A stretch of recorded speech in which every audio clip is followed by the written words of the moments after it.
Pattaya আসলে অনেকেই শুধু Pattaya beach, Pattaya walking street এবং পাতায়ার নাইট লাইফ এনজয় করেই কিন্তু চলে যায় আবার তার অন্য কোনো ডেস্টিনেশনে অথবা দেশে। কিন্তু পাতায়ার কোহলার্ন আইল্যান্ড, যেখানে আজকে আমরা যাওয়ার জন্য প্রস্তুতি নিচ্ছি, সেই জায়গাটা আসলে অনেকেই এক্সপ্লোর করে না। তাই সেজন্য আপনাদের সাথে আমি আসলে বলতে চাই যে আপনারা শুধু পাতায়া আসলে পাতায়া বিচ, ওয়াকিং স্ট্রিট এই জায়গাগুলো ঘুরেই শেষ করে ফেলবেন না।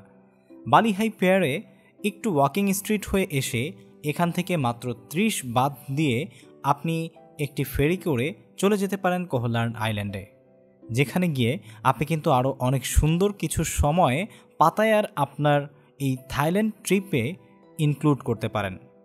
আর ইতিমধ্যে আপনারা দেখতেই পাচ্ছেন আমাদের কোহলার্ন আইল্যান্ডের উদ্দেশ্যে শিপ ছেড়ে দিয়েছে বা ফেরি ছেড়ে দিয়েছে।